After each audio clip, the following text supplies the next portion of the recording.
Hi, Fergal, how are you? Hi, Angela. How are we getting on? Very good. Thanks very much for joining me in podcast number Brilliant.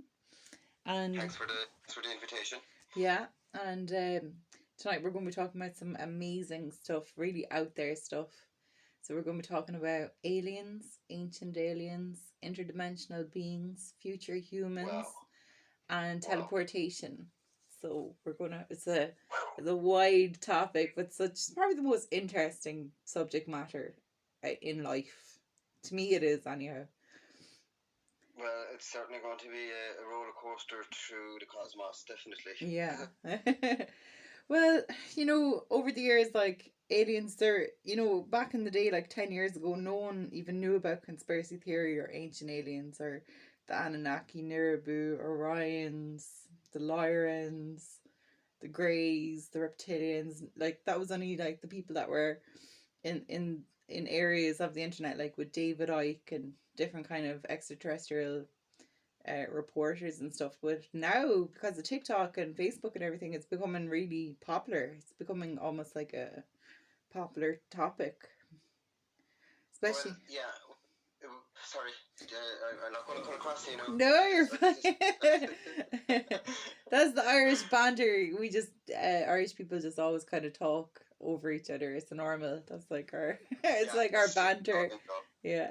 It's so annoying, like. No, it's not. Yeah. So, yeah, I agree with everything 100% you said there.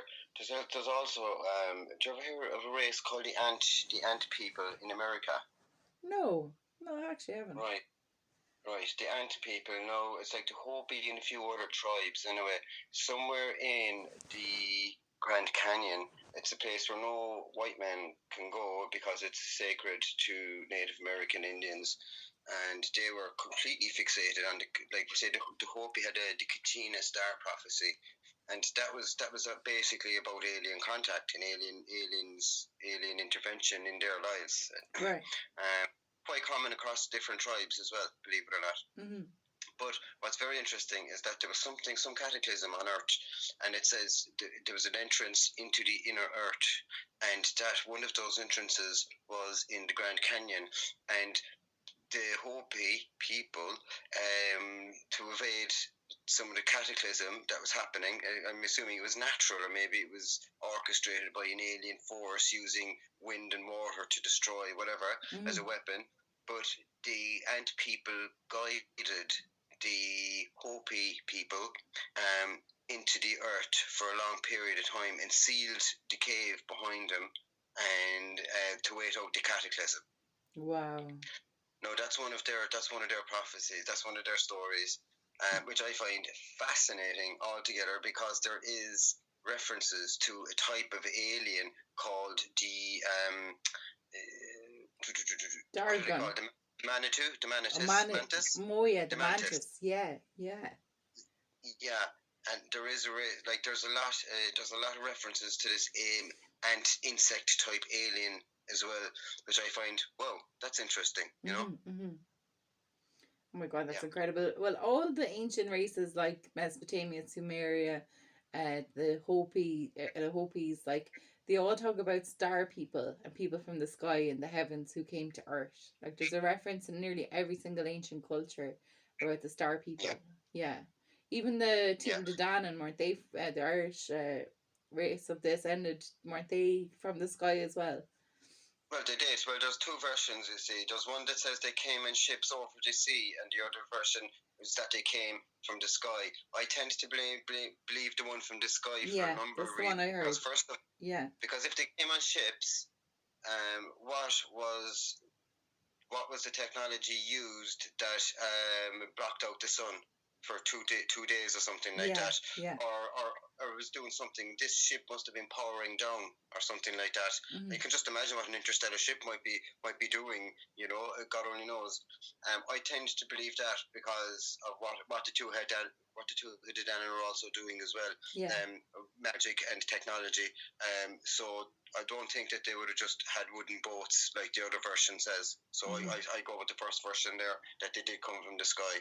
Yeah. Yeah. And then there's the, how do you pronounce it? The lines, the Nazar lines. You know, the NASCAR lines in Peru. NASCAR lines. Yeah. Yeah. Yeah. So they were like, and even in Wales, isn't there like a horse drawn on the side of the mountain? So there was like what are they called, paleographs or That's right, geoglyphs. Yeah. So geoglyphs. Yeah, there's something about that some people said that was their landing pad, or their paths to fly for extraterrestrial races. That was their landing places. But it's interesting. So I have a thought provoking idea. So I'm going to propose it to you. Okay, so I grew up. The reason I love aliens, I used to watch Star Trek New Generation when I was younger. So there was aliens in that, and they were a Trekkie. Yeah, so there were, and I used to watch that from like 7 or 8, and it was on every week, and I used to love it. I used to think it was so cool how even the people interacted with each other. They were so mannerly, and they all had a role, and you know what I mean. Like everything was so correct or something. It was so polite and so. And then there was different aliens, and it's interesting, you know, because then like there was Star Wars and all that kind of stuff, but I wasn't really into that. It was always subconsciously I got programmed as a child about like aliens from that. And then I suppose coming across well, I would have started reading about Nirabu and the Anunnaki and the ancient ones of Ireland, and then I would have stumbled into David Icke along the way with the reptilians, and then I would have been Majestic 12 and Area 51 and ET and abductions, and listening to like Project Camelot, all about abductions. And then there was a couple of people who were, so this is what I want to say to you. So the way my mind was programmed, it always said that aliens were like on a ship, they were physical beings. But then, interestingly enough, when I came across the Greys, they were interdimensional beings, and they were from outer dimensions, so they could be alongside you but in a different dimension, so you couldn't see them. So they were like stealthed, you know, they had invisibility shield. And then I came across on my journey, I would have come across interdimensional beings and channeling. So my question to you, Fergal, is: do you believe first contact will be interdimensional aliens, or do you think first contact will be physical aliens in the sky? Yeah, okay. I believe myself that they are physical. Now, in saying that, we have tools that we can use to go into other parallel universes, i.e., psilocybin and dimethyltryptamine, right? Yeah. Now, they're bridging tools, so and very basic that we know of, but they're probably the most advanced technology we have, the closest we have to going to traversing to a different place. This is what we have. These are the best and the most advanced tools that we have, just the two of these. So, if that's where we are, it's possible that it looks like there were physical beings that came down from the sky. So this is what the ancient stories seem to be constantly saying. We don't really have ancient stories talking about people traversing through time or parallel worlds. We don't have that. We have an inner earth. We have other worlds in the sky. Yeah. And that's what we constantly get referenced to. And to me, like in saying that, is it possible that they have the technology to look at other worlds, to maybe communicate to other worlds? Quite possible. Quite possible. But again, I just don't see enough evidence or reference from any ancient culture, and some of these are very detailed, as you know, with what they see and what they speak about, and it just doesn't seem, that I have come across. There has been no references at all about this. I think the solid evidence really seems to indicate that they are physical, living, and they basically come down from the sky in ships. I think that's a common feature. Yeah. Now I have another one for you, another kind of thing to put out there. ET aliens, known as grey aliens, are true interdimensional channeling. People have found in connecting to interdimensional channels known as greys that they're the actual future humans of like the year 3500, and that's what humans have evolved into, genetically modifying each other and cloning. that the great alien is actually the future human back from the future in this day and age, and the abductions is to get DNA in hybrid babies to reinforce their body because their body was decomposing in the year 3500, so they needed to come back in time and get DNA from us and harvest it so that they could continue on living. Have you heard that before? I've heard similar. I've heard similar stories. Um, there's, again, like I just follow the evidence, and what we do have, the bodies of evidence that I follow are the ancient cultures, Yeah. the ancient writings, the mathematics they used, the building technologies they used, and the references and the things that they spoke about. So, like, I mean, if I strongly believe the greys are there, and I'm very sure that there's lizard type. I'm very sure that there's an ant type there. Um, uh, I look. What I really think is that they have technology to go very long distances, Yeah. and I really believe it. I really believe that there's planet habitation all over the place. All over the place. We can't do it. We're a type 1 civilization. We've a long way to go. Long way, yeah. We're still burning carbon. You know, we haven't mastered our star at all yet. That's when we become a type 3 civilization. Yeah. So we have a long way to go. So I mean, in a million years' time, 500,000 years' time, I don't know, something like that. I mean, I don't know what way it would be. Will our DNA even exist then? But possibly at some point in the future, we might have the technology to go really interstellar, and make it practical, like Star Trek, you know, and make it practical. You don't want to be traveling for a long, long time. You get there and then you just about set up a civilization, and or just about get on the ground, and it was just too much of a task. It failed. The project failed. You know, you need to be comfortable doing it. We'd have to be proficient in the technology and harnessing the technology. Yeah, is what I'm saying. There's also a paradigm, Fergal, where they say like our thinking of space exploration is not true, like is not accurate to what actually advanced civilizations technology what they use. So like, you know, the way if we want to go to the moon, you leave Earth on a rocket and you go through the atmosphere and then you go up into space and then you're in free floating space and then you there's no atmosphere on the moon, then you land on the moon. But in some of the stuff I've read is they don't travel like that. They just jump from point A to point B, like they teleport through traversable wormholes. Wormholes, yeah, exactly. So maybe we're limited in how we think what space travel is. Like we think space travel is traveling from point A to point B, whereas some of the channeling texts say they don't do that. They just jump from A to B.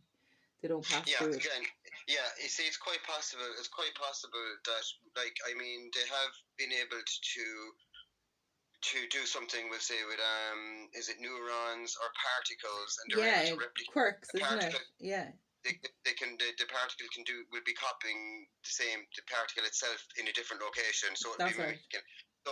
So that would indicate to me that at some point in the future we might be able to de-ionize ourselves, teleport ourselves to a different location, and re-energize. Just again, like Star Trek, there, like, it's a brilliant analogy. You know, when they teleport back onto the planet and then teleport back up to the ship. You know, I mean, that technology might work, and then you could send it. Then I could send you to fucking Jupiter or fucking some other sort of system that we don't know about yet. You know, and you could be there in seconds, re-ionized onto that atmosphere or onto that planet or that ship or wherever. Do your job, and then you can we can bring you back. You know. Well, I'm going to tell you something that you might know. So as I was reading about Star Trek, and remember Q in Star Trek and all that. Well, it turned out that Gene Roddenberry, who wrote Star Trek, actually went to a channel. He used to, every week, for like twice a week, he used to go to a channeling session. And apparently that's where Star Trek came from, and all the technology of like re-energize. And remember the doctor who used to be able to like heal with sounds, and she was very good. Beverly Crusher. Yeah, that's right. So apparently that whole piece of work was channeled interdimensionally by interdimensional beings. Don't know if you've ever heard that. It's a good one to look up. I have heard of Gene Roddenberry being highly fixated on alien contact. Yeah. It doesn't surprise me. I mean, he did a really good show as well called I don't know what they were called. Some aliens, they were called the Talons, and they came to Earth, and they were like tall, skinny, bald head. You should YouTube the The Talon alien Talons, race. yeah, Gene I haven't heard of Roddenberry. that. Yeah. It used to be on RT years ago. I remember myself and my brother used to stay up late watching it before RT. The channels were cut off at like 2 in the morning back in the day. Yeah. That was it, but it used to be on then. And yeah, Gene Roddenberry did a lot of he was well up on the UFO thing. He mixed with a lot of people, the likes of Richard C. Hoagland. Have you ever heard of Richard C. Hoagland, Yeah, I former have. NASA? NASA, yeah. And he was also the science advisor to Walter Cronkite as well. But he was a whistleblower as well, kind of, wasn't he? Well, I don't know if he was a whistleblower. I don't think he was that deep inside with NASA. I think he did some work, but he wasn't that deep. But he is a very good researcher, and he's got this 19.5 degrees. That this 19.5 number comes up a lot everywhere, Earth, the Moon, and certain things that are going on with the planet, and certain points on Earth and the Moon and Mars, primarily Mars, 19.5 degrees. He's a very good researcher. No, I have to say, very, very good. Yeah, yeah. Shit, I'm after losing my train of thought there now, sorry. No, we're just talking about Star Trek channeling, and then you were talking about that guy.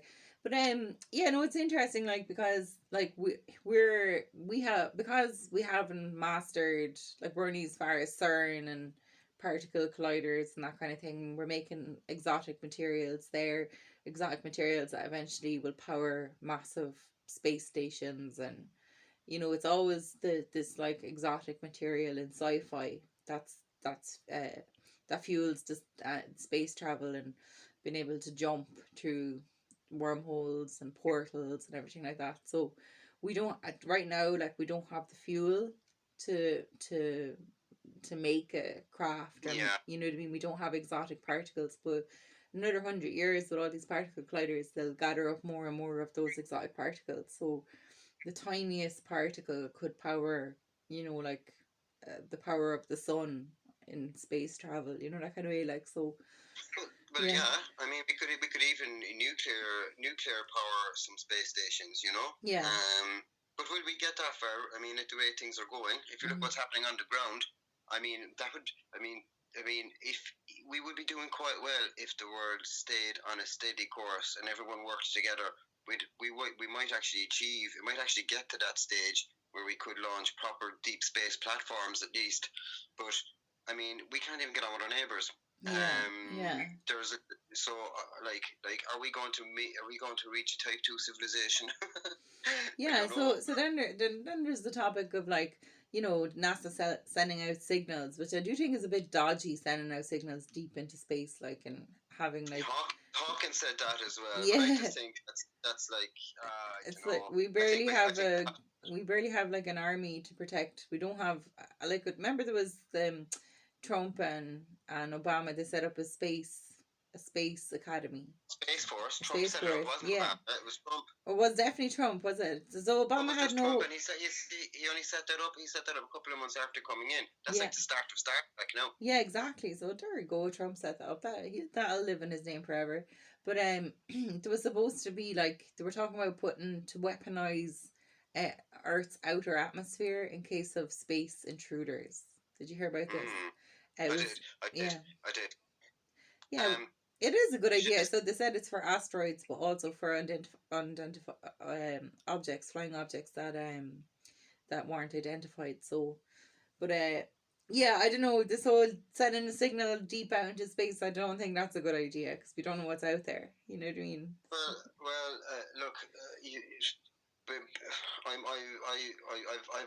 I've accepted it a long time ago as a given that they're coming here, so they know we're here already. Yeah, and you have to remember, like, I mean, one type of them actually made us, and so it's like, it's just like, maybe you have to look at it like, I look at it like this, like, maybe like we're just a crop.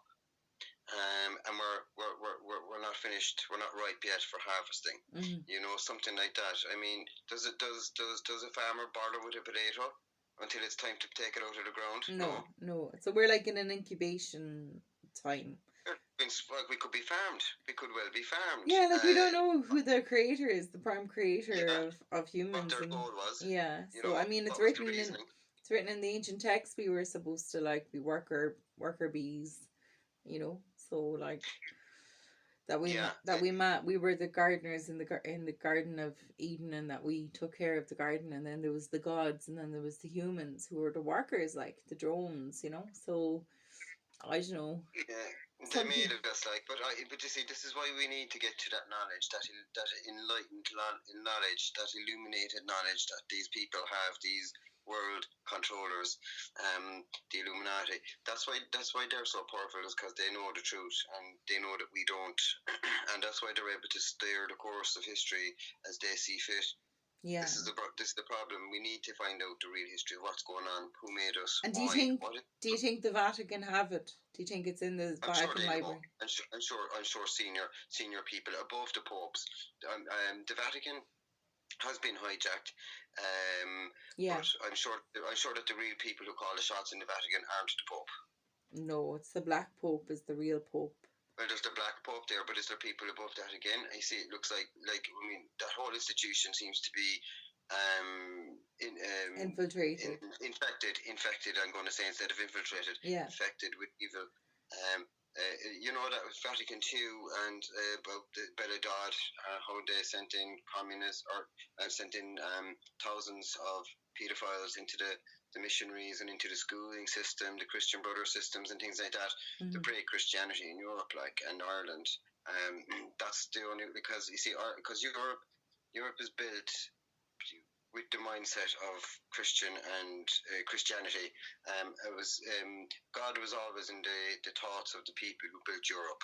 Yeah. And that's the way. That's what made us different. That's why we were successful, because we had room for that. Yeah. We, if you look at the places where there isn't God, it's a shithole. Well, it was structure, and it was manners and morals, and it was a hierarchy as well. Like, you know what I mean? The architects were the architects, the priests were the priests, the teachers were teachers. You know, everyone had a role. You know, so it was so effective. It was so effective that they have to break it. And how do they break it?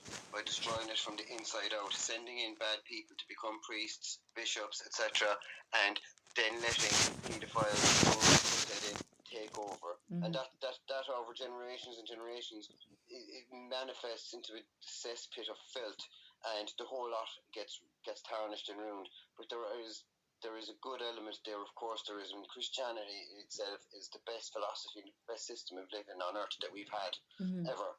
And that's what makes us different. You know, sorry, go on. Yeah, no, it's just that, you know, there's so many secret texts, like the Sea Scrolls, you know, the Dead Sea Scrolls, and like missing chapters of different books that they found and stuff. So I am sure 100% in the Vatican archives that there is like references of the sky people, the people that came from the sky. Oh, you don't even have to go that far, Angela. Yeah. You can look at Genesis in the Bible. Yeah. You can look at the story of Moses, right, in the Bible. There's serious alien intervention there with Moses. I'm not messing. Yeah. There's a time of Jesus disappearing. He went away for years. I mean, there's certain links that are saying that he was aboard a ship and he went away. He was taken up into the sky. There was loads. I can actually send you on. I recommend anybody who's listening to this. It's very interesting. Alien and UFO references in the Bible, and wow, your mind will be blown away. And what's really interesting on top of that as well is, if you look at the story of creation in our Bible, and you look at the earliest story of creation, 3,000 years previous, in the Sumerian stories, they're almost identical stories, which is alarming as well. Yeah, yeah.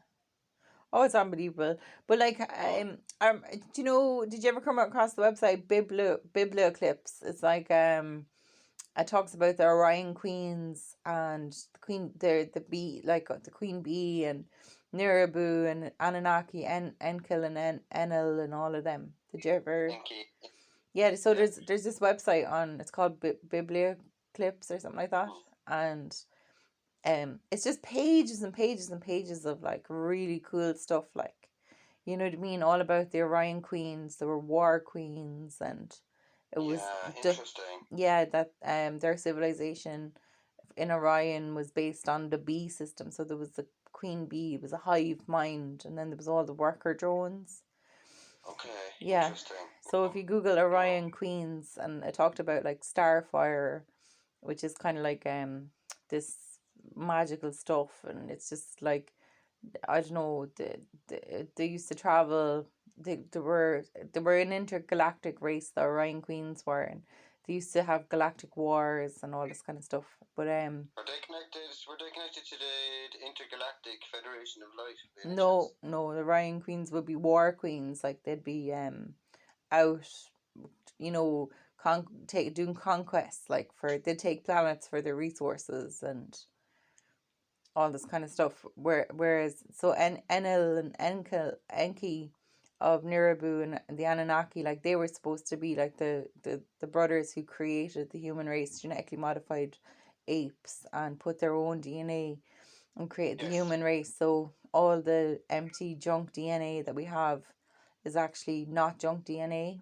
and we just haven't uncoded it yet. We haven't figured out what it is yet. But Well, this is the problem, and now they're after finding a second code of DNA again. So all right, 96% of what we understood about the DNA, we didn't know. We only understood a few percent of it, and yeah. now the fact that we didn't, we've come across a second coding. And I've always said this, that the answer would be in the DNA. Yeah, it is. It's the And ladder of life. Like it has everything in it. Like, imagine just yeah, from like a swab in your mouth, like with a little bit of spit, your whole genetic library is on that. Like, I got my yeah, DNA tested and I got my full code on. I uploaded it, all the genetic markers and all the health stuff, and then all the genetics and stuff. So interesting, Fergal. interesting. Like it knows everything just from one swab in your mouth, like, and you send it Did you off. get to what happens to your data? Oh yeah, but I don't know. I said it. I said it'd be grand.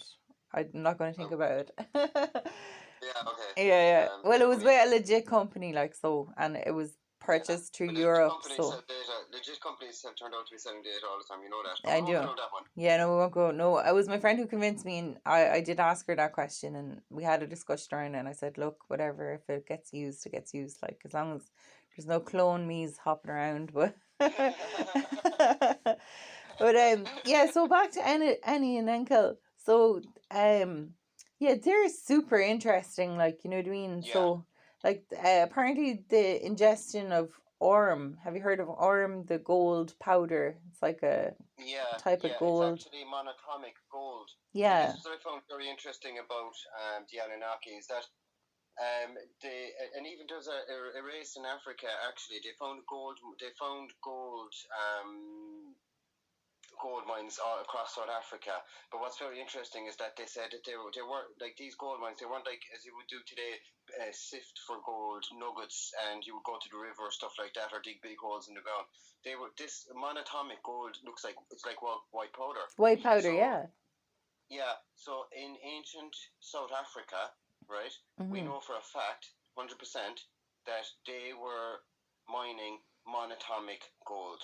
Now, what the hell? Now, to make that powder into gold is a very complicated scientific process, Yeah. even today, Mm-hmm. right? Even today. So why would how would they, don't ask me how they were doing this in ancient South Africa, but they On it. were. Yeah.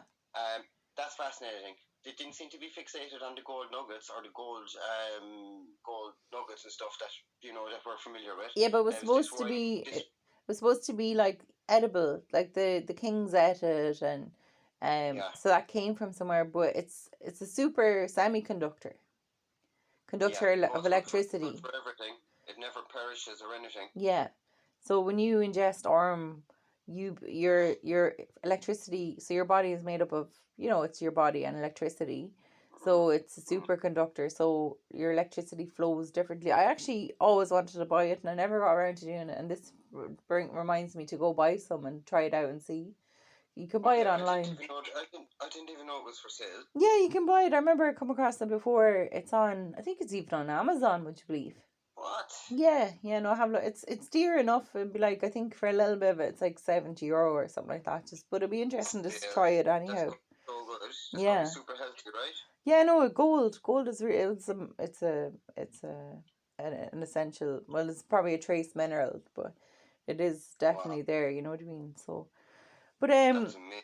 yeah, like it's interesting because at the moment I'm studying interdimensional channeling. So I've gone away. Well, it's not that I've gone away from physical aliens. I still look Mm. up a bit of it. Like of all the, there's two clips on YouTube that I came across of great aliens, and one was where a great alien was being interviewed, and it looked so real. And then there was another That's one been, of you it. think that's been debunked?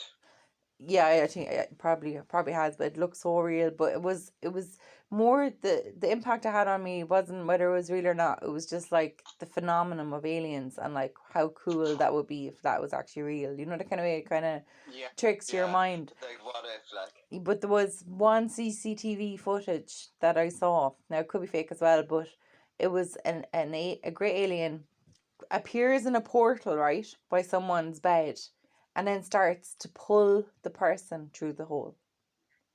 Mm. Yeah, So imagine you're yeah. sitting there right now, a small portal opens up beside you, and a great alien comes into this dimension, this timeline, and pulls you through the hole. You've heard of Freddy Krueger, haven't you? No, I don't. I don't like horror films at all. Yeah, but Freddy Krueger did that. Like he appeared on the TV. Next thing he was like pulled the person into the No, TV. I Like don't know. really cool. No, No, it's no. kind of Yeah, the obviously same, yeah. No, but this was actually CCTV footage, like, so I look, it was probably faked. But I studied TV and film for years. Like, I don't know who's making these fake videos. They're quite good at production values, anyhow. Like, they're. Do you know what was an yeah, but there's interesting thing actually? I saw it's a bit of a side subject, but I saw on TikTok a guy in a wood, right?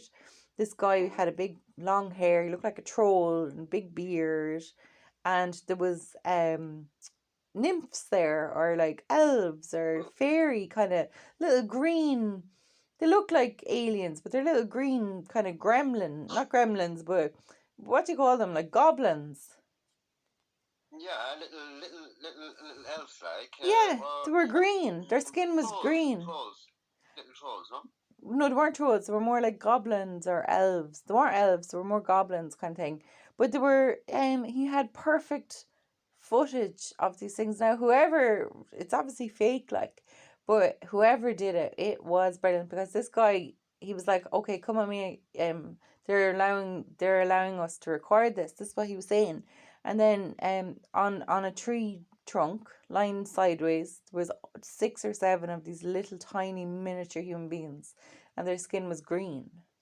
And What? I've seen books, and it looked like the story of it looked like something out of the books that I've seen, but it looks so real. But it's like moments like that, your brain, whether it's real or not, your brain perceives it as real, and then it becomes normal. You know that kind of way, and you're like, wow, Yeah, just well, for a yeah, brief I do, moment. I do, I do. Yeah, But yeah, here's one that's interesting, actually. Now that when you mentioned green, it's hit on something, and I just brought it up there. Then there is a legend of the Green Children of Woolpit in England, right? right. The legend of the Green Children of Woolpit concerns two children of unusual skin colour who reportedly appeared in the village of Woolpit in Suffolk, England, sometime in the 12th century, perhaps during the reign of King Stephen. The children, brother and sister, were of general normal appearance except for the green colour of their skin. They Wow. spoke in an unknown language and would only eat raw bread, raw board beans. Broad beans. Apologies. Yeah. Eventually, they learned to eat other food and lost their green color. But the boy was sickly and died soon after, and his sister, soon after his sister and himself were baptized. So soon after they were baptized, he died. Oh God. So the girl adjusted to her new life. She was considered to be rather loose and wanton in her conduct, so she was fairly active, I'd say. And Yeah. she learned to speak English. Mhm. Um,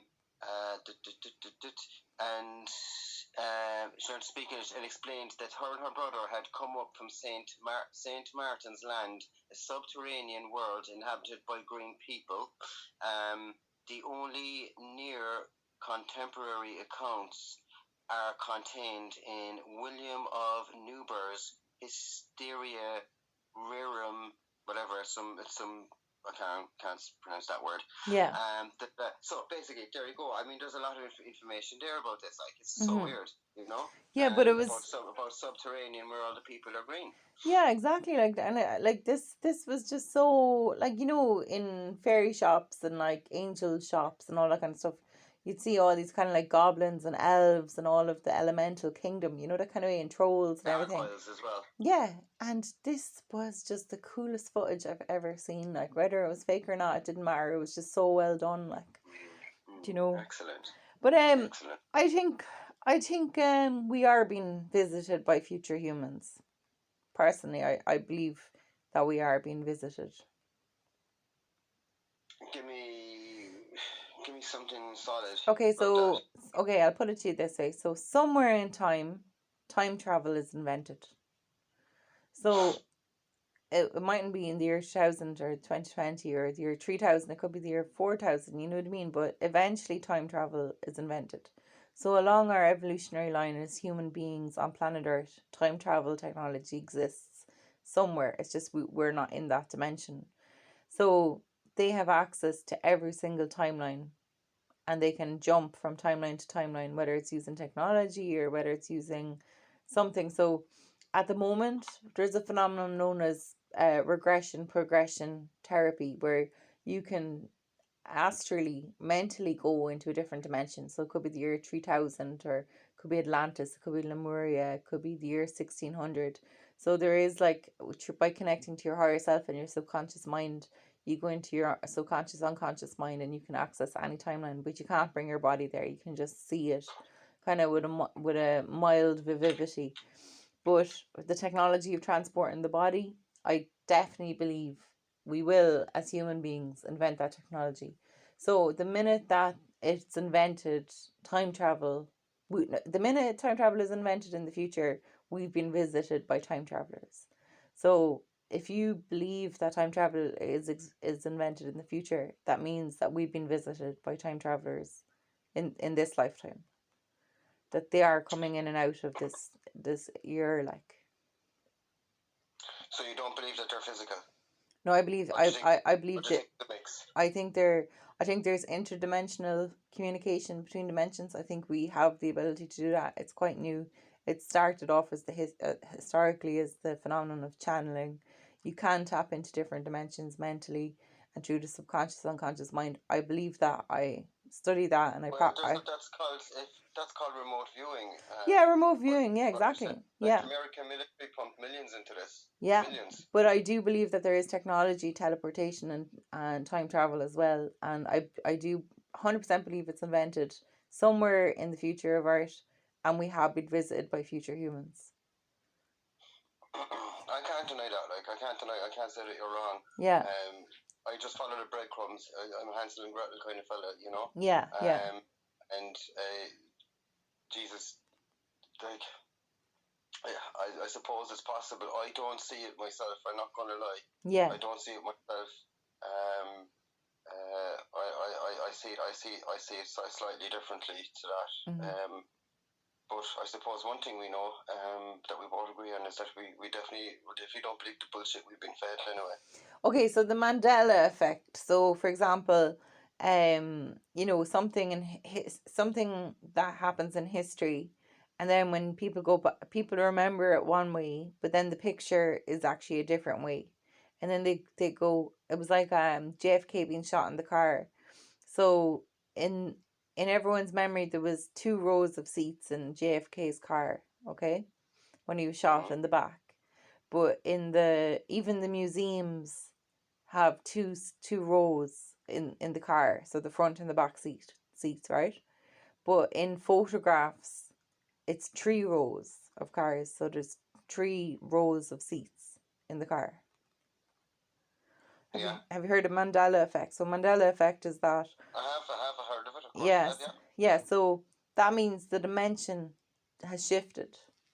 So what people remember as one thing, then there's photographic evidence of another thing. So are you saying? I think that there's a slip in dimensions. The dimensions cross over somewhere, and we're looking at a different dimension. So we know it from one dimension, and then the Mandela effect is where it slides into a different dimension where there's a variation, and then we're in that dimension. So I think that parallel dimensions are always all jumping over each other. So they're fluid, they're movable, they're not like fixed in time. They're movable. You know what I mean? Because we're just vibrational energy anyhow. Yeah. So do you think that has nothing to do with future humans teleportation or anything like that? The Mandela effect. Do you think that so for something to shift, there has to be like something appear to knock it out of its normal phase, like in the way, the frequency or the dimension? See, I just don't understand the practicalities of such technology. Yeah. Of such a system. I mean, what benefits would it be? What has it? What has it done? Yeah, well, for the dimension to change, for the Mandela effect to happen, does something new have to be introduced into that dimension for that dimension to change? That's my point. And then the question is that a time traveler or an observer? You know, the way the observer changes the experiment. So we remember it one way, and then an observer appears, and it turns out to be a different way, a different dimension. Yeah. So what caused that to shift dimension, or what do they call it, modulations and phases of frequency, wavelengths. So the minute an observer comes in on that, then the dimension will act differently. It'll behave in a different way. So we witnessed it without the observer, but then when the observer appears, then it changes dimension. So it's just an explanation for the Mandela effect. Just but I don't know. Yeah. It's interesting. Okay, what's the question? Do you think that that's future humans visiting that timeline that create the Mandela effect by them observing that event? I have to say I don't. Yeah, no, it's just an idea, but it's wild. Something. I think it's a brilliant idea. Mm-hmm. Again, I just see this growing as nuts and bolts going forward. And you know what? Like, I mean, it could well be the case as well that we're overlooking something big here. Yeah. It could well be the case that we could find some technology that could totally divert us in a different way, or we could be given technology. Well, in the interdimensional channeling, like what I'm playing around in it. So I have an institute. I'm setting up an institute called Subconscious Institute. Okay, so the Subconscious Institute is a research institute studying the phenomenon of the subconscious mind, right, and going all the way into the unconscious mind. So what I'm doing is through hypnosis and using a headset that monitors your EEG wavelength. I'm going to bring people down into a theta wavelength. So that's the dreaming part of your brain. So that's where your imagination is, except you're going to be dreaming awake. So I've been doing this like on and off for the last like 10 years where I'm doing sessions with people. So I've also had it done on me as well because I want to experience what it feels like to have it done. So I did a course all about it on Udemy with a friend of mine in America, and he's a hypnotist as well.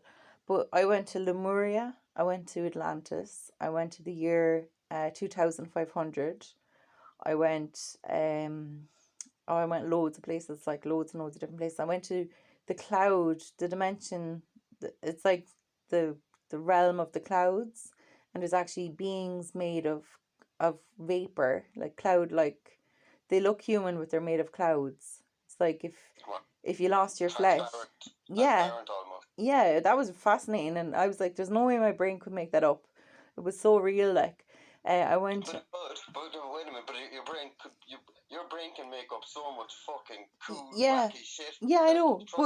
But you see, the aim of the institute is to study the parallel between different readings with different people to see is there a common thread in the subconscious unconscious mind, and if there is, then do intensive studies into that topic, ask questions of interdimensional beings and beings that show up. So like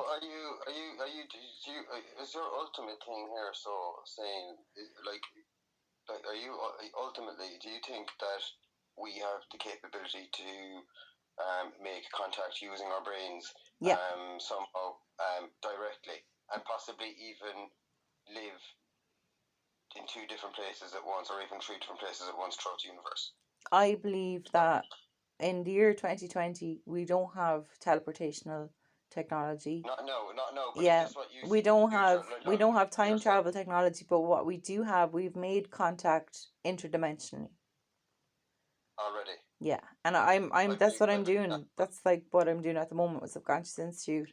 So But like interdimensionally, like I mean, could we not say the same thing as like we could be well in contact with intelligence on a different planet somewhere, and it could be so far away, right? yeah, But yeah. let's say right now that we have nuclear powered radios, right? Mm. Just imagine this now, nuclear powered fucking radios, and we are somewhere in Antarctica where nobody's allowed go, right? We're fucking beaming out a gigantic radio signal, right? A beam, and we're actually communicating with a link with an alien race. Do I think that's possible? Hell yeah. Just do I think they're close? They could be? They could be in our solar system. They could be fucking light years away. We don't know. But do I think that's possible? Yeah. Ultimately, are we not going on the same thing here? Mm-hmm. I mean, if we're using technology, whereas you think we could possibly do this But with, we're using the human technology, and yeah, there is a very strong paradigm to show that the Anunnaki, and Nerebu's and all them made us, and that connection, even though our DNA got snipped and we were put down to 2 strands of DNA instead of 12 or 15 strands of DNA. I think yeah. that through the ascension process, some people have gone past the 2 dimensions and they're tapping into the 12 or 15 Maybe dimensions. just like just some of us have a glitch, is what you're saying. No, I think everyone has it. It's, you just have to activate it. I think it's like their junk Why DNA. did they? Did they not switch it off completely? So it's just like Yeah, it's what just, did it off? What did it offer to make us more controllable? yeah. So they took away our godlike beingness powers, like Mm. all of the advanced abilities like telekinesis, telepathy. But Um, why did they? Why did what? But if they made us, why did they make us with them, then take it away? Why didn't they just make us without them because I think that's what their in the first DNA place? is, and then they didn't want us to be spiritual, kind of evolutionary beings, to have experiences to develop their abilities that they wanted us for work. So they shut off. So imagine like an on-off switch. They turned off Yeah, our higher DNA and codons and everything all inside that DNA, and they left us yeah, with two yeah, strands of DNA, enough to yeah, eat, sleep, wash, work, yeah. that kind of thing. But then I think that you can actually you can tap back into those extra dimensions and you can turn them on, or extra DNAs, and you can Mm, turn them mm, on. mm. So I think, right, so I've been studying Dolores That's Cannon. interesting. Yeah, Dolores Yeah. Cannon, she's like the pioneer of regression therapy and progression therapy. So I have all her books. I'm reading through them at the moment, but there's loads of stuff about aliens in it, loads and loads of stuff. Yeah, yeah. And who else? Bruce Goldberg. Then he is a hypnotist in America, and he does teleportation, and he's a really cool guy. He's done some mad stuff as well. He's more focused in teleportation, whereas Loris Cannon was always about channeling entities and making contact with extraterrestrials. And she has it all transcribed in her books. Like her books are called like Convoluted Universe, and there's like 5 or 6 books of like transcripts of sessions and stuff. I think she Mm. did something like 40,000 sessions, and it revealed the great big ball of light, which is your higher self, or the Godhead. And then inside that, then the flower of life. Have you studied Medicachial, the flower of life, and Melchizedek? I can never say his name.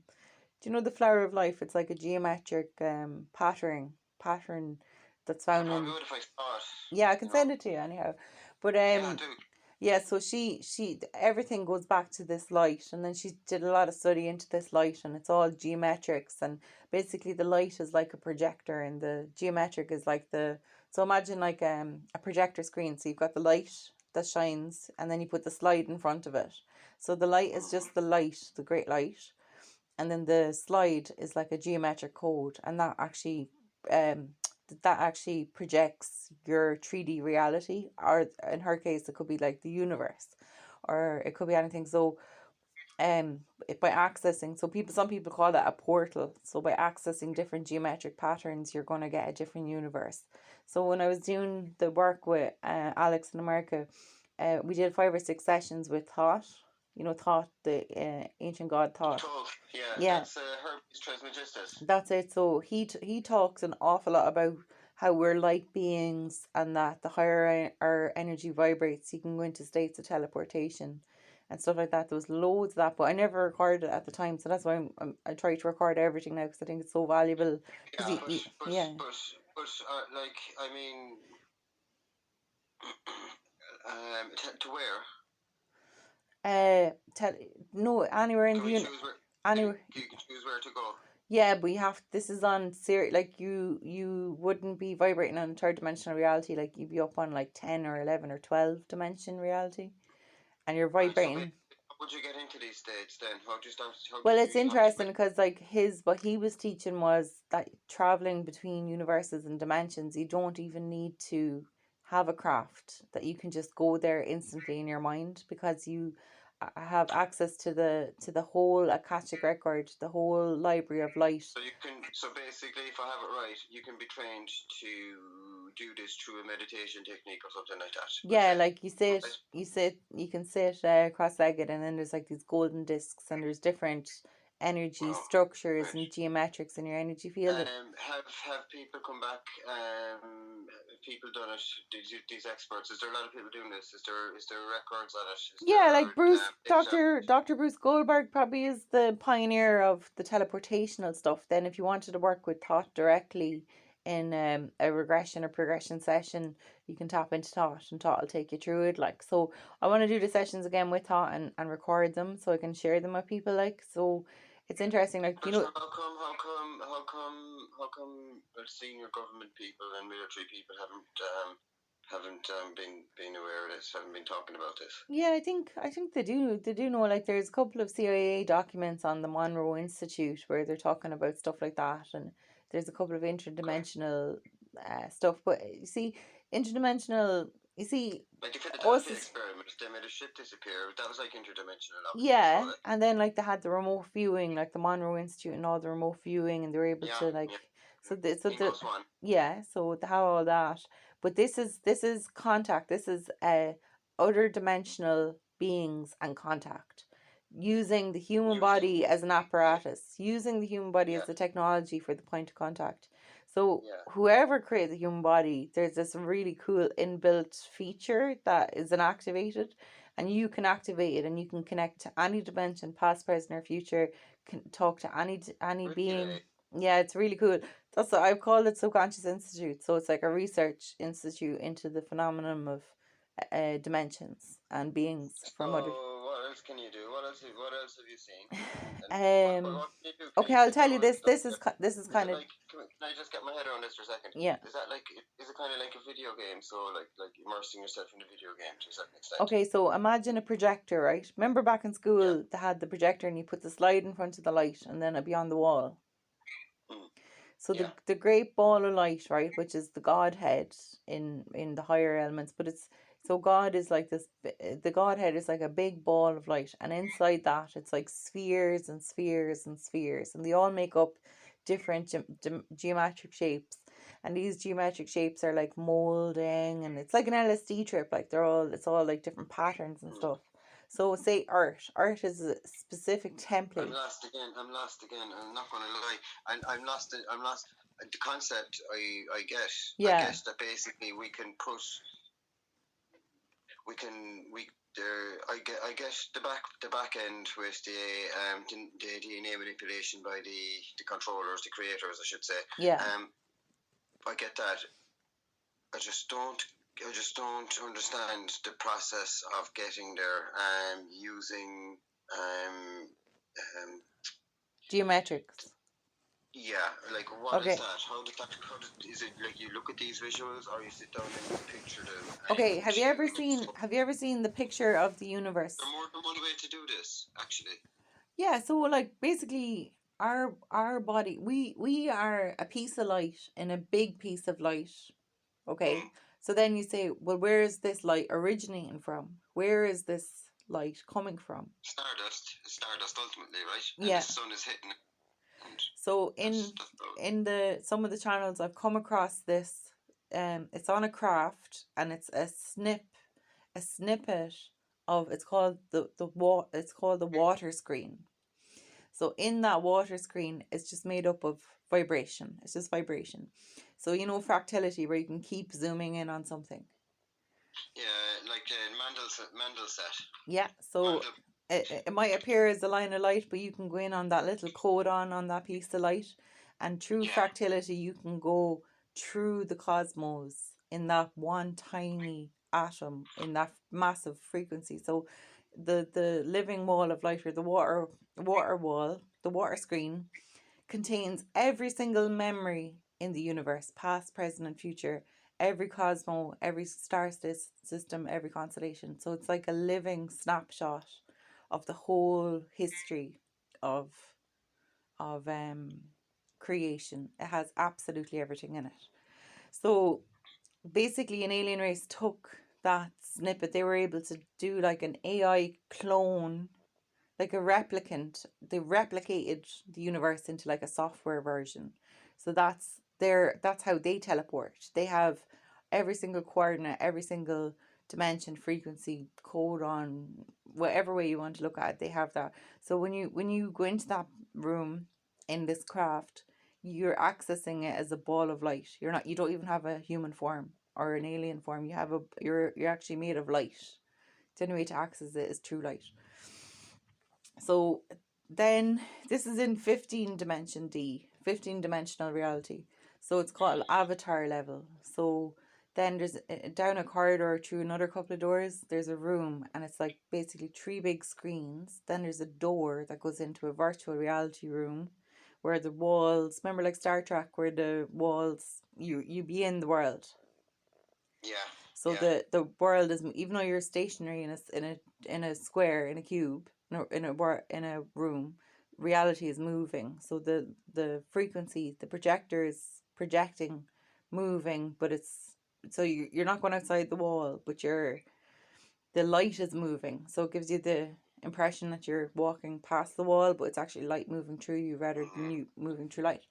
So in that room, there's all these symbols, right?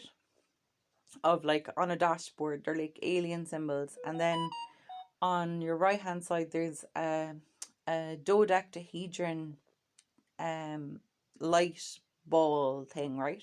And it's actually, wait a minute. yeah. I've seen these before Where? on DMT.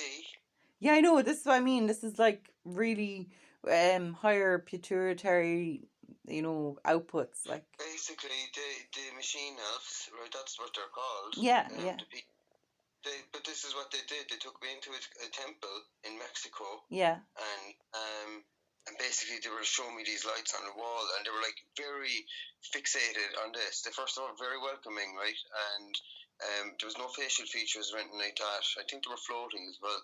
But they were like, "Welcome, you're very welcome to be here." They're just totally telekinetic, total telekinesis. yeah. They, they brought me in, and they were like, "Look at this," and basically it looked like what you were saying there, a pure geometry and lights. It looked like a nuclear reactor, but it was light. It was like a light engine. It was like a Okay. machine. Yeah, so It was like basically but they what, were different. But there was about 3 or 4 of them on the wall. One yeah, of them would have been square. One of them would have been circular. All equally important stuff. yeah. Well, Was weird. That's so weird. do you know what they are? Do you know what they actually are? They're made of light. So so they're actually a hard drive. They're computational hard drives. So This is what they were showing us. They made us, so that's what we are. They're the archons. So yeah, so they're computation. Yeah, but are the archons future humans, or are they extraterrestrial? complete, definitely extraterrestrial. They Yeah, made us. that's That's what they were doing. that's Oh my god. yeah. Sorry, I tripped out. But yeah. Oh, So that's basically, mental. there's more. There's more. Right. So when you if you could put your hand through that geometric, that dodecahedron, right, and it becomes a gold cylinder, and you can actually pull out the gold cylinder and you can drop in another gold cylinder. So in dimensions, right, we live in third dimensional reality. So this is on 15th dimension, and I call it avatar level, because you are your higher self, right, behind that ball of, oh yeah, sorry. So the ball of light, now there's natural and there's artificial. So basically there's the original universe, okay, and that contains a lot of pain and suffering, and it contains a lot of evolution, and like a diamond that hardens over time, it creates there's a lot of time waiting, so you need super patience in the original universe. But then somewhere along the line, advanced civilization took a copy of the universe, so that's known as, this happened in the 13th dimension. So in 13 there's the original universe, and then this goes back to the all Sumeria, Mesopotamia, Enlil, Enkel, and Anunnaki, Nephilim, all this kind of stuff. So that's, and Egypt. So and Canaan, and all the Sumerians and all those places, Babylon and everything. So that's the original universe. But then somewhere along the line, an advanced civilization came in and took a copy of all that. But that's artificial AI. Okay. So there's a doorway between, in the 13th dimension, there's a doorway between. Hello? Oh, you're back. Yeah. Sorry, you broke up there a bit. In the 13th dimension, there's a doorway between original original dimensions, and then there's the replicated dimensions. So in the replicated dimensions, you can do anything you want. It's fine, because it's all backed up. It's like a computer backup. There's loads and loads of backups, so you can't mess it up. But then there's the original artifact universe. So no time traveler is even allowed to set foot in there, because they could upset the real original, painful Earth. Yeah, it's all about permission. It was Yeah, all about permissions. your welcome. It was very. They said that as well, and what they said to me is tell everybody that they're welcome as well. Yeah, right? exactly. And Yeah. then a friend of mine, he was told he wasn't welcome, and I've heard of a few other times as well that people have had a very good instance, and then they were told not to come back for a while. That they weren't felt welcomed at all, that the machine elves didn't come over to them at all. Yeah.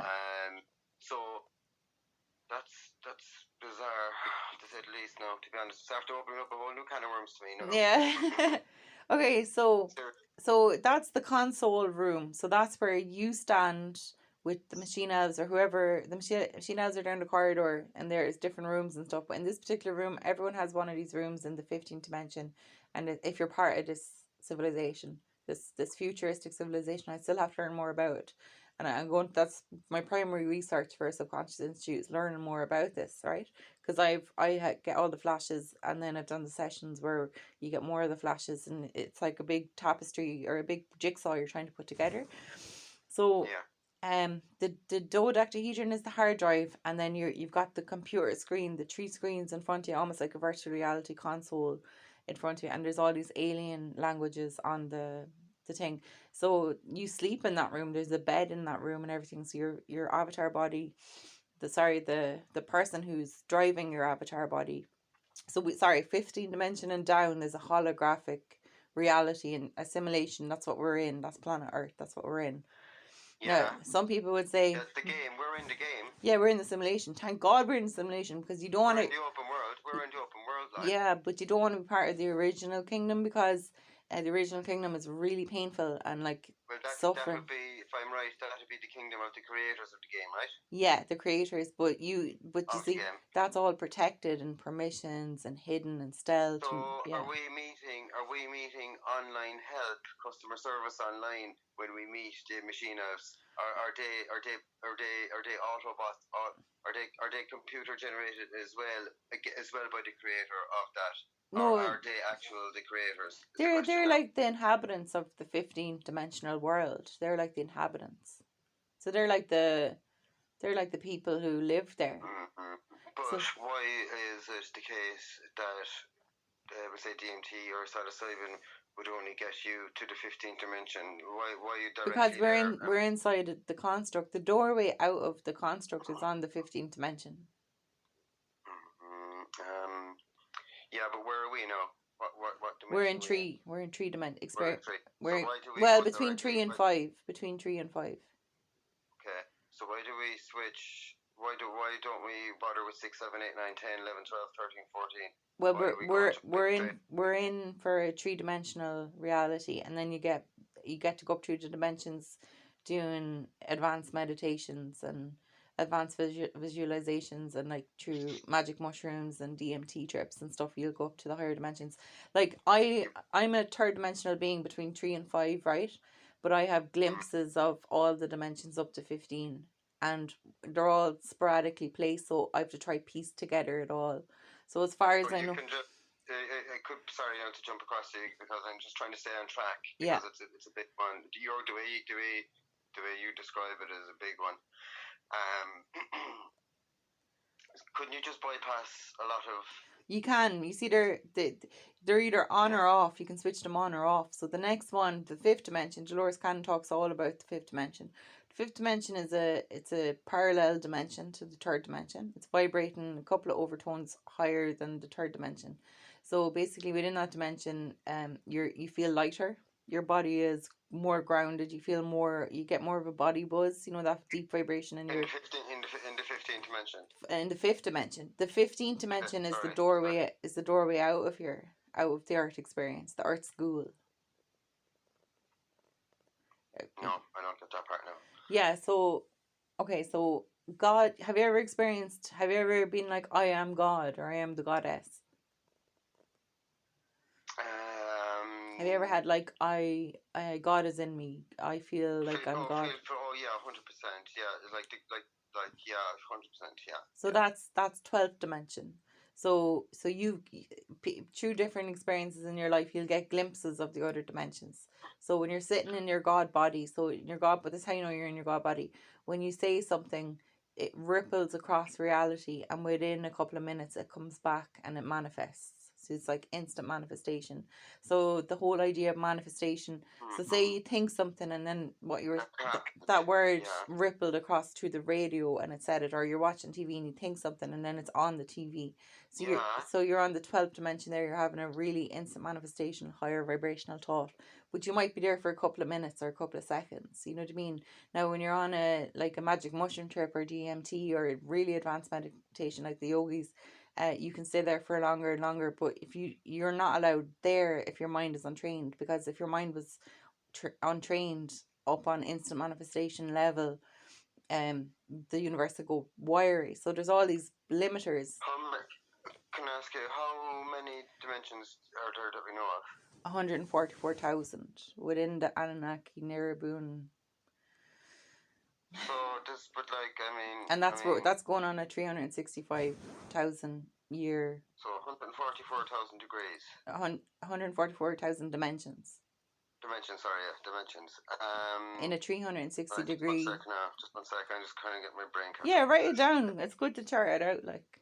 I know. I wish I had a flipping pen and stuff with me. I had left everything in the car. Again, I was tidying up my car today, and I have my notebook and my pen and stuff there. So I'm kind of, again, Fergal, totally not prepared. I'm cool. So, is there a possibility to go all the way to the top?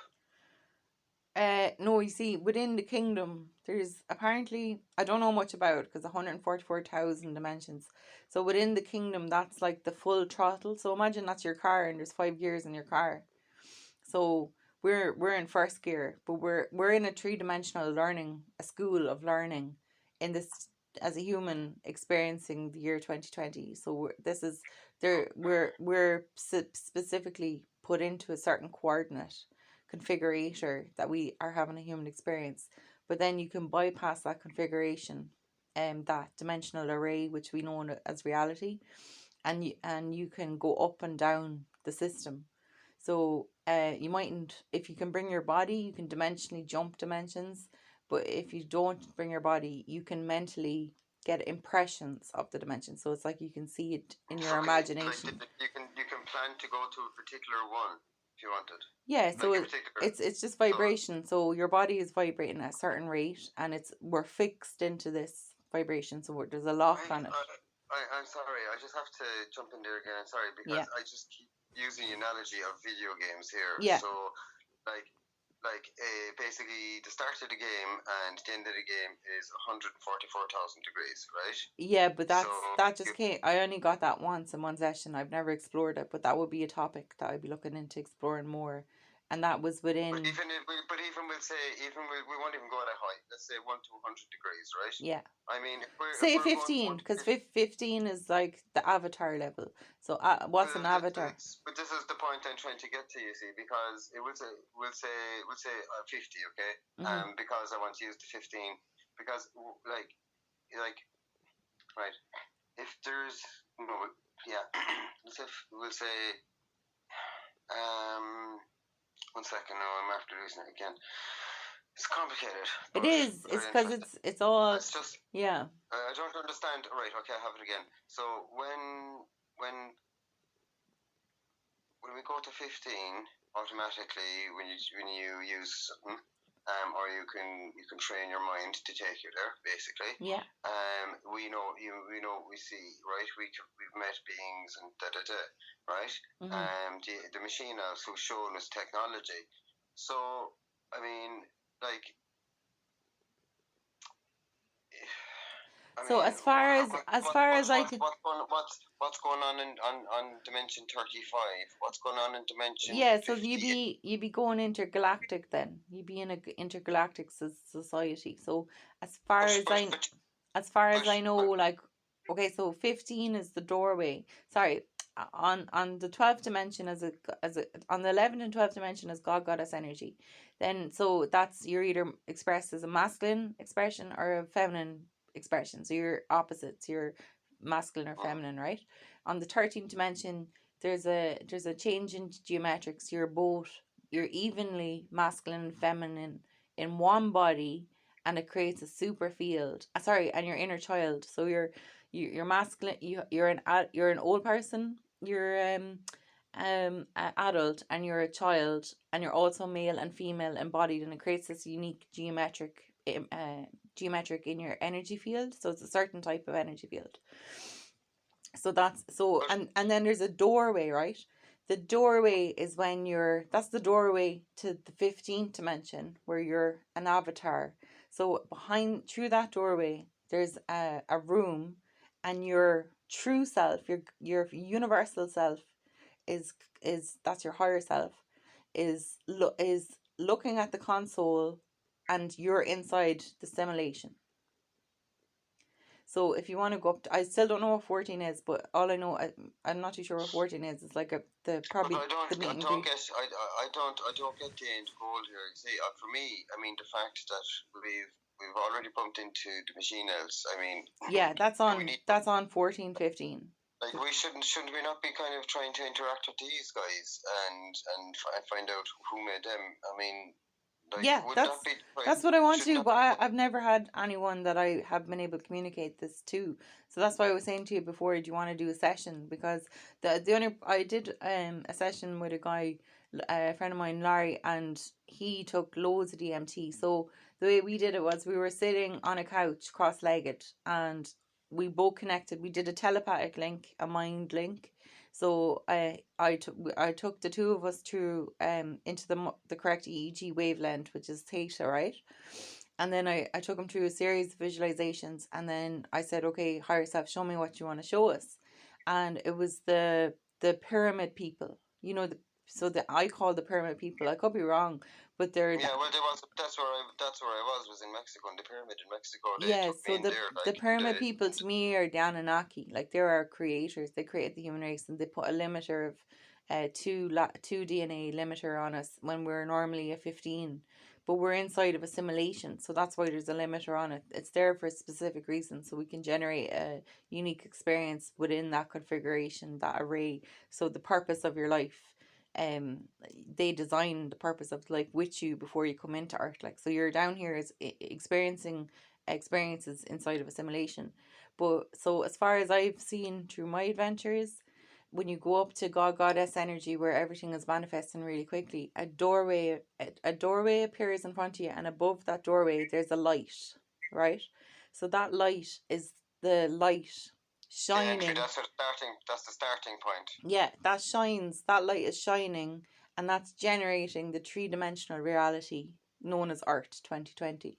So, behind the doorway, there's a whole. I don't. To me, it's not even a world. It's like a craft. Yeah. A Uh, generator. yeah, some sort of thing. And then, so when you go into your door, you're into your quarters, and in the quarters you have the dodecahedron, computer, hardware, the storage drive, and then you have the console in front of you with all the writing, and then you've got the three screens. But then there's another doorway, and you go down through corridors. Now, what I want to explore more is what's down in the corridors. As much as I've I seen think is, you need. I think you should try some DMT yourself. yeah, but your brain makes DMT. So I'm trying to do it No, naturally. no. You know what I mean. Yeah. Oh, I'd love it. But like, to be honest with you, like, I know, so DMT, for people that are listening, is like 8K television in VR. It's so real, In right? anti. Yeah. So whereas the regression progression therapy that I do, you can see it as you remember a dream. So it's not as vivid. It's kind of vague, but sometimes it gets really vivid. Like, it just depends who you've done it.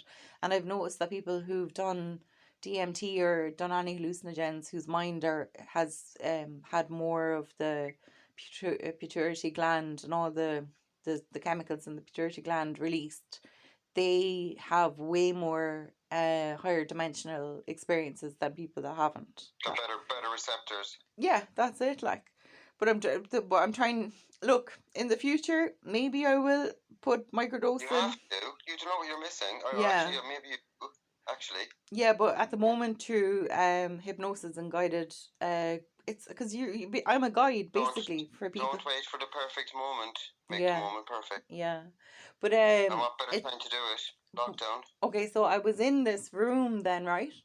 Okay, Mhm. so it's this big, huge room, okay? And there's a huge throne up in the middle of this room. Now imagine a huge space, like as far as you can see, but it was a white space.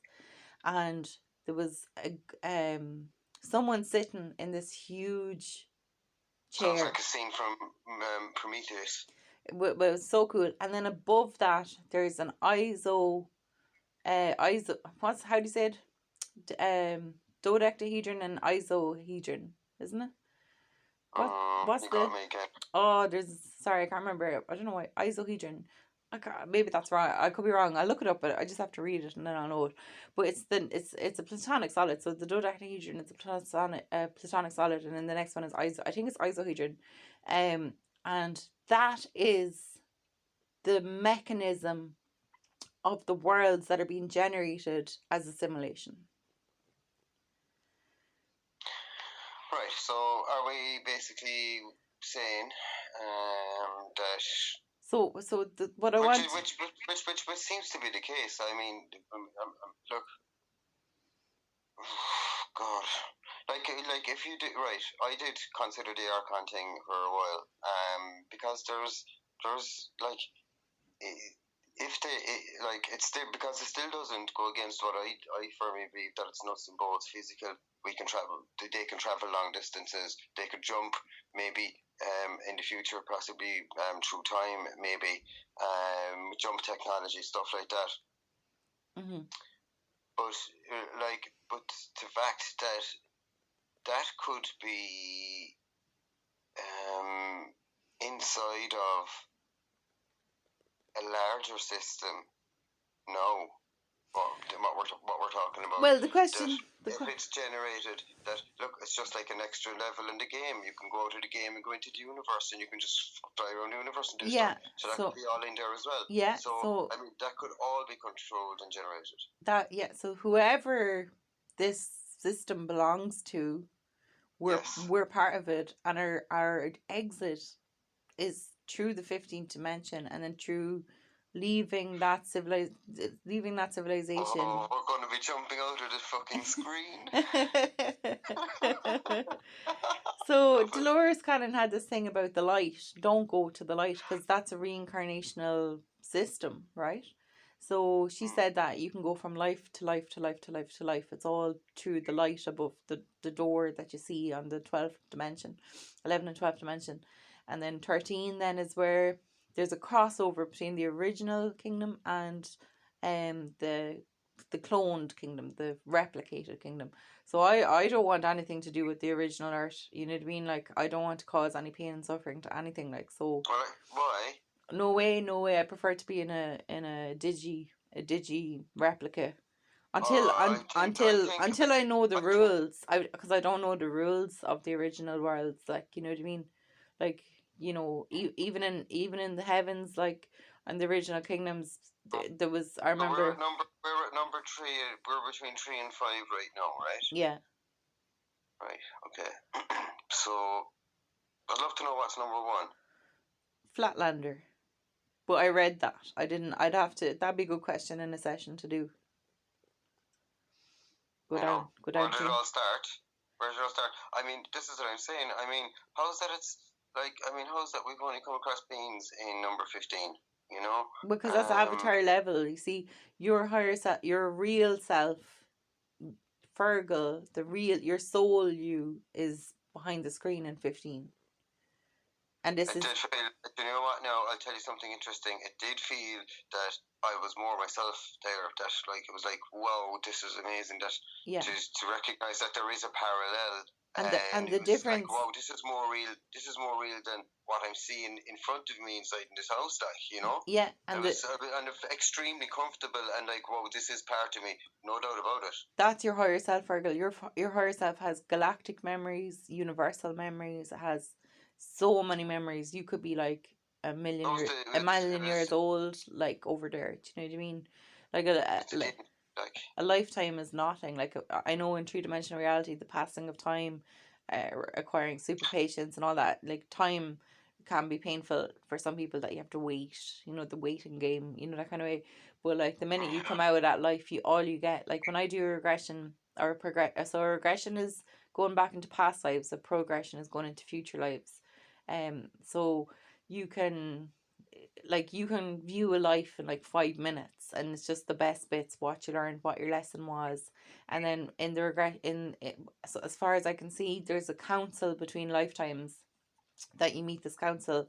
So say like in one life you're a warrior and that was the teacher who taught you how to warrior. He might be one of your guides in this council between lifetimes, and they'll actually say, well, in this lifetime you achieved bravery, honesty, you achieved all these things, and then you're like, yeah, but I'd really like to experience humility or something.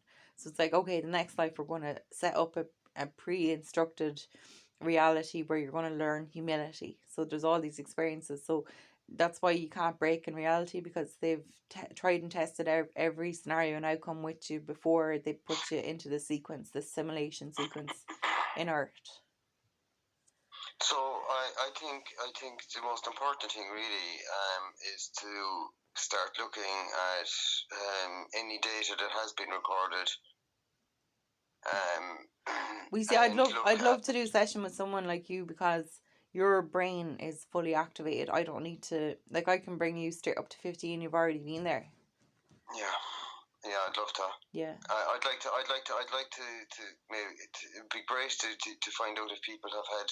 I know that there was a case of a guy who was doing it intravenous, taking DMT intravenously, and he'd like a life for like 5 months or something like that in a different place. He'd a barber and go around the street every day and things like that. You know. Yeah. It was only technically it was like a couple of hours.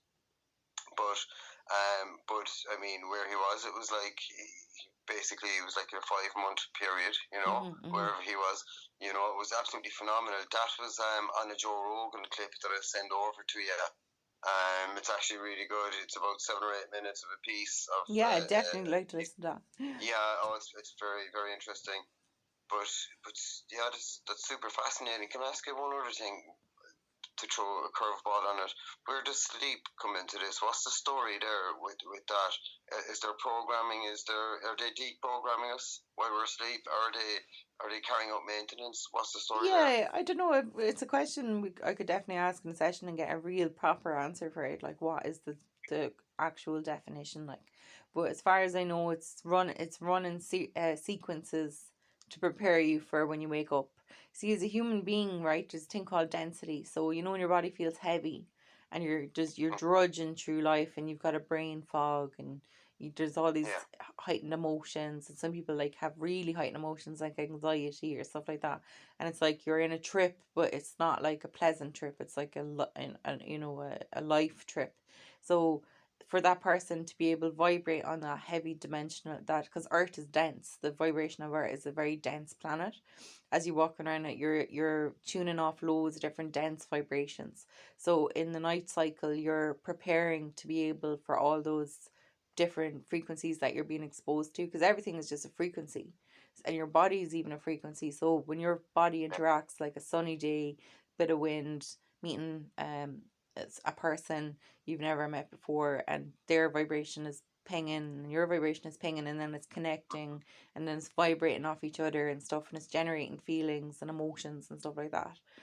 So you have the outer reality of the art and the atmosphere, and like the atmospheric pressure and all that kind of stuff, and then you've got the vibration within your body, your general health, how you're feeling. Then you've got the interaction with that person, the unique experience. Like when you're on a trip, like you're amplified. So when you meet someone, you're like, whoa, I can feel that you're feeling really good right now. That kind of way. So, but Yeah. but in a normal three-dimensional reality, vibrating on a three-dimensional world, it's it's a more heavy frequency. Whereas when you're high, What's the ultimate goal? I mean, what learning, is the learning, having fun, experiencing different planets, like from a galactic level. and why was that like? I mean, why would that have been restricted? I Yeah, mean, because you why did they you have to come here physically and make us? Then, if they had the technology to do such things, why would they actually have to come here and literally make us in what we know pretty much Well, it goes, the in our one labs? one theory is that we're just energy generators, that our movements and our vibration and our, so imagine like spheres moving in spheres, energy systems moving and vibrating, and then you're in tandem with the earth, and that's in tandem with the constellations and the galactic, the solar system, and everything is all moving. It's one big giant magnetic, the earth is magnetic. It's got North Pole, South Pole, and then we're made of Yeah. iron, so we're stuck to the planet because iron is magnetic, so it Again, it's sticks like to. a machine. It's like a gigantic machine to keep us alive or Yeah, keep us so then generated, some people, keep the projector running. yeah, so some people say we're just atoms wearing a human shell that are generating energy, and the energy gives rise to something. So it could be the human experience, it could be the Garden of Eden gone AWire, it could be anything. So some people say Have that's what the have Matrix said. We were batteries. That's so the Matrix was written by guys who lived on DMT, and it was quite a dark portrayal of energy creation, like, because it could be something way nicer. Like, it could turn out that the creator gods are really cool, and this by everything in the universe has to move. Everything is moving all the time. Like, the moon is moving around the sun, and the sun is, the earth is moving Yeah, around but the sun. that's probably all programmed. No, I mean Yeah, that would possibly. be, it would be all programmed. So to To say do that. a free for an electromagnetic system, all you have to do is position the north and the south pole in the correct configuration, and it's like, then it gives a unique kind of, like a neutron, or like a proton, or an atom, the way it's set up, like, so, you Like, know. who's the most advanced person at the moment in this area? Who knows what seems to be the problem, or not the problem? Who knows what's actually happening? I'm In piecing together, like, I have a thirst for knowledge and knowing why I was born, why I'm on Yeah, earth. completely Do you know what I the mean? same here, Like, the same, exactly. since I've been as old as I can think, I've been like, Yeah, what is this place? Just feeling yeah. like, What the fuck are yeah, we? yeah, We are like you're so looking down weird. at your hands and you're like, This is yeah, nuts. Yeah. yeah. Do you know? So Oh, do you know what? yeah, It's so weird. Like, it's so weird you said it. Like, sometimes I'll be looking at my hand or my feet, and I'll be like, "Hey, lads, thanks a million for all my life that you've given. You've been there for everything." yeah, Do you know what I mean? yeah, But ultimately, like, I mean, what the fuck are we? Like, yeah. it's So just so weird. if you were to look at That's it so like weird. that, and I thought I was the only one who thought like that, and as I got older, No. I realized everybody thinks like that, and so we've all that in common. We've that in common. And so, as well as death being the only thing we're certain of. The other thing we can be certain of is most people question, what is life, why are we here, what's our purpose, all this kind of thing.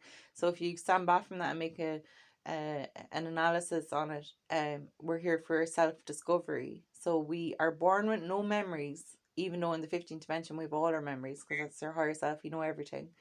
All you have to do is ask a question and it flies back at you with the answer like instantly. Whereas down here, because vibration is so dense and so slow, you'll ask a question and 10 years later you might get the Controlled answer. environment. Yeah, so it's just because the vibration is lower, it's more dense, it's slower.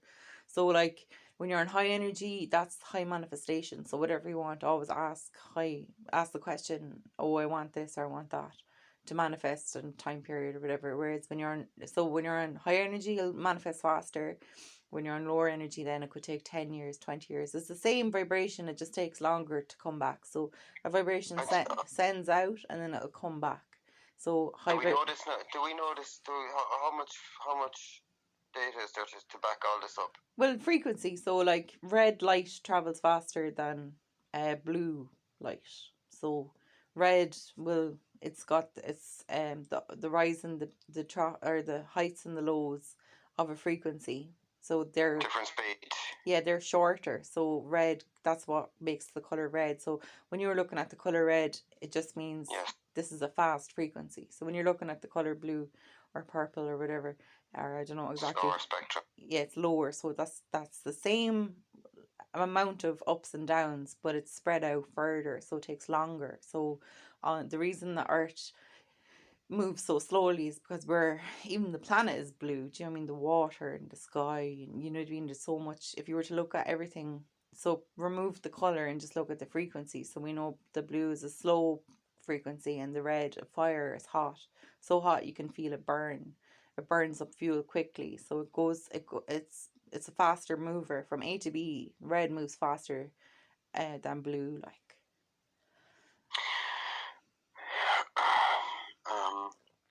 Cool stuff, like that's why.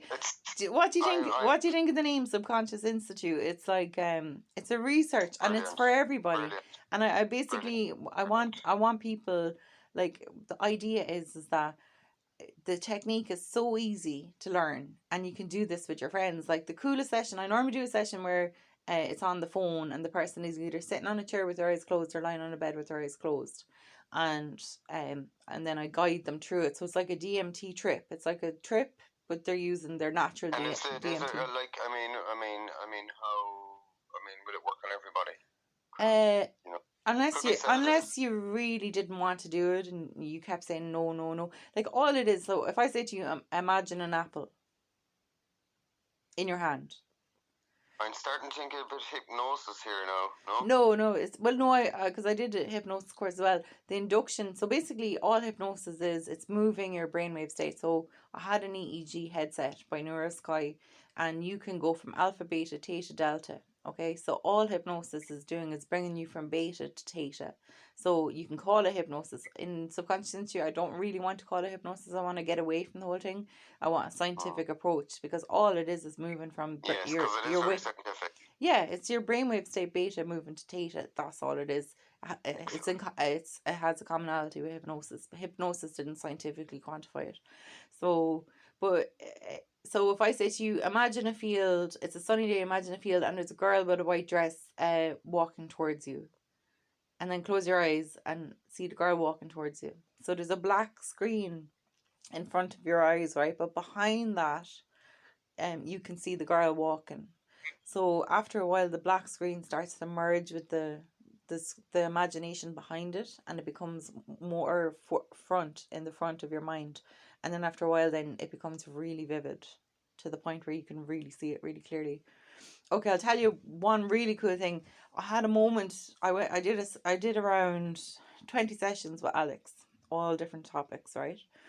And I was the subject and he was the regression progressionist. So I went to Lemuria. I knew nothing about Lemuria. Okay, so they're taking me around. They're people. They have like blue green skin and it has kind of like a marbly effect on their skin. I'm walking around. There's people on the surface of the planet, and then there's people in the inner part of the planet, of their, sorry, not planet, their land, Lemuria. So I meet this woman and she has fins or like spikes coming out of her head, right? But it was in the shape of a tiara. So imagine a tiara on top of your head and skin over it. And she goes, "This is where the history of the tiara comes from me."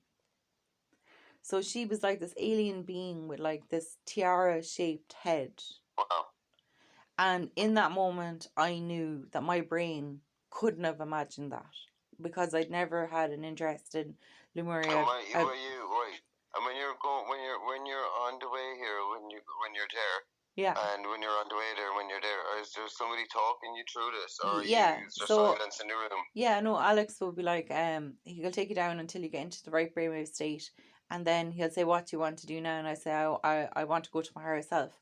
And then I'll go to my higher self and I'll say out loud, I'll say, because Alex is there, I'll say, higher self, have you anything to show me today?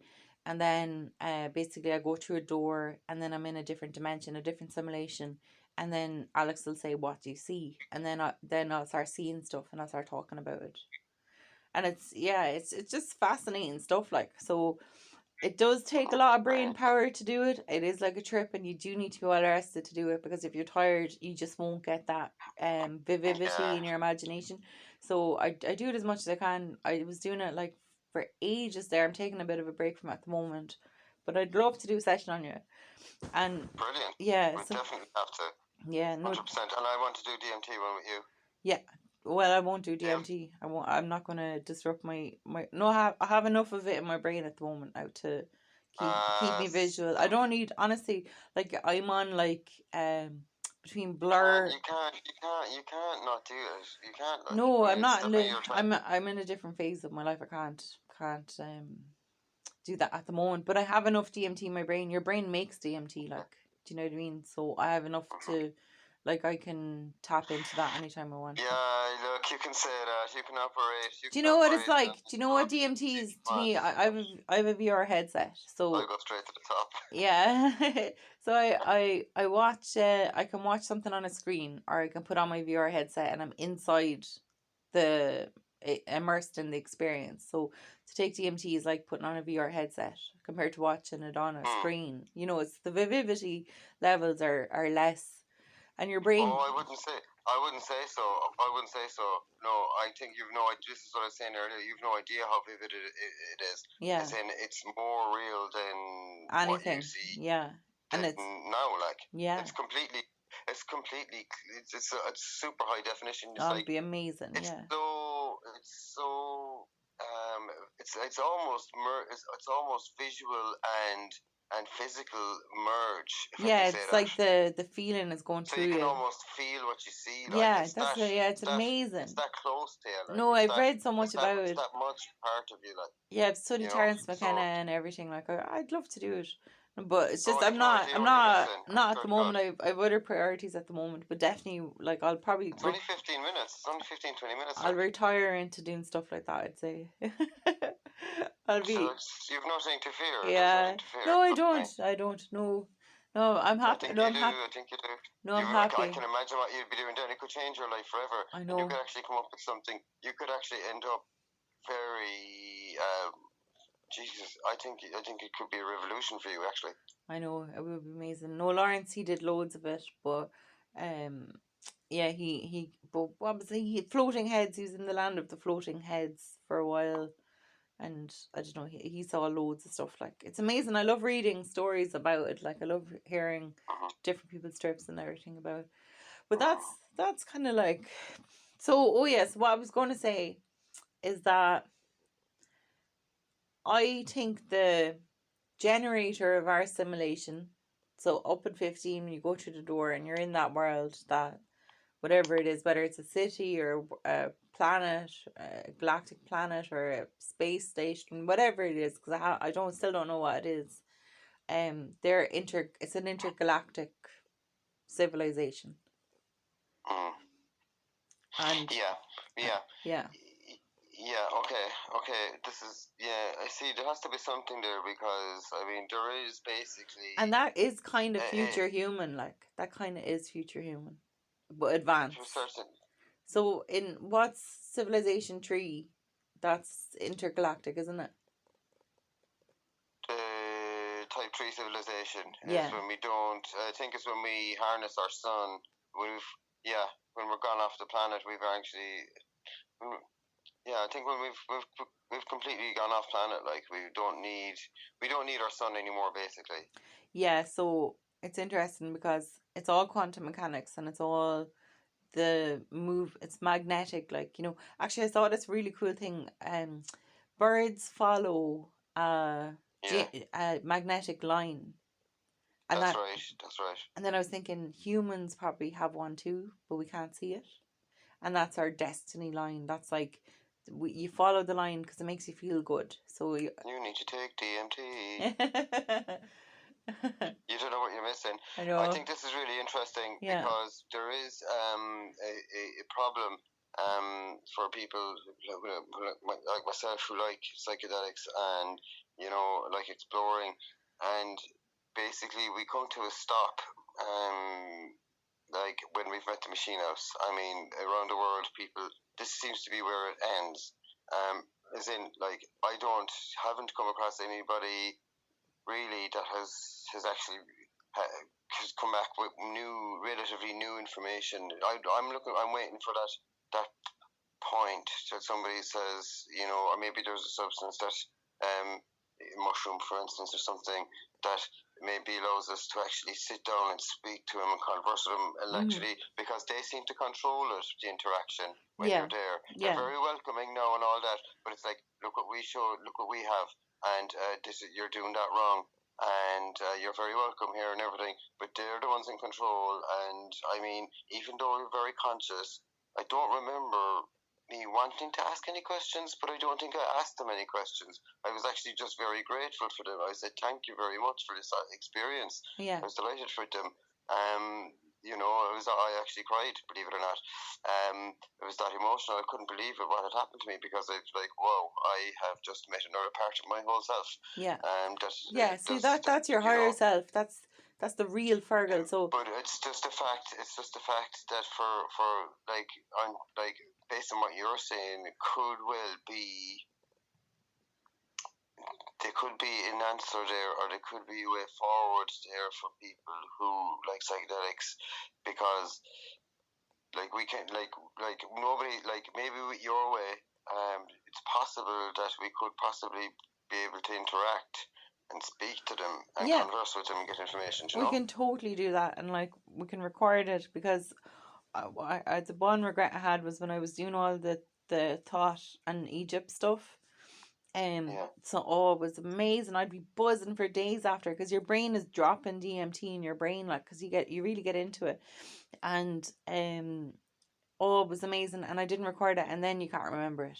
You just it's like I'll never forget mine anyway. Yeah. No, that's the only thing, the memories fade. So I like to record the sessions, just the audio. It doesn't have to be video or anything. And then you have references, and then when you listen back to them, it creates little portals, like, so you can go into meditation and high visualization, like yogi practice, and you can go back to the different dimensions that you've been to and explore even more. It's very cool. Wow. Yeah, no, it is. I'm honing it. I want to pioneer like a whole new hobby for people to do. I just think it's the coolest thing to do. You could sit down with your boyfriend or girlfriend or your friends, and you could sit and listen to a session, and everyone's imagination or subconscious mind comes up with a different one, and it's really personal to them as well. Like I'll give you an example. But if it's personal, would that not be? I would possibly think no, that would be interfering with my journey if I've got other people around me. No, you don't have to do it, but you don't have to do it with other people, and you can, if it's recorded, you can just keep that as your own personal recorder and make sure that it's deleted. Like, it's just that you've your own. I can't see how it would be beneficial to do that with. I'll give you an example. There was one girl. Wouldn't that be kind of like tainting your experience? Well, I just recorded.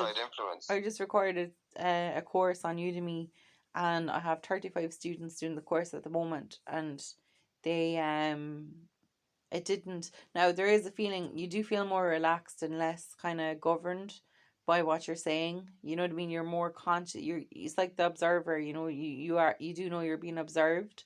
Whereas when it's just a recording that no one hears, then You could, Exactly. yeah, but it's like public speaking. Like you could talk to a group of 100 people and you get this mad buzz because your body is buzzing off a whole group of people compared to like talking to one person. So there, I do believe when you record live, like do a recording and people listen to it, you can actually sense the people that are listening to it. Like, Interesting. yeah, yeah. Interesting. Yeah. Kind of like praying together. Yeah, it is. It's like it creates a cool experience. Like it's like going into a music festival. Like the vibe in a music festival is just phenomenal. Like or Interesting. like going to a Super rock cool. Like, festival. wow. Like creates a different vibration, and like it's literally like the art is laid out color coded vibration. Like your eye sees red, So your eye sees basically, blue. it's just party on Earth, like. Well, if you said to me, "What's the purpose of life?" My conclusion is to have fun. Well, that's what that's what I basically come up with as well. I Yeah, mean, it looks and like I do put what you years of can to thought, make yourself happy, like years and years and of like thought, finding out as much as take, I can about life, yeah, experiencing everything, and having fun. That's it. That's what yeah, life is. yeah. I agree. Yeah, I agree. I yeah, think that as well. yeah. Okay. That's so cool. Right, Well, I think that was unexpected and cool conversation. no, not at all. I told you it was going to be Yeah. a roller coaster through the cosmos Yeah. and intergalactic ride, like definitely, 100%. Cool. Okay. Super good. All right, I'm going to end the recording now. Okay, perfect. Yeah, that was interesting. Okay. That was super cool.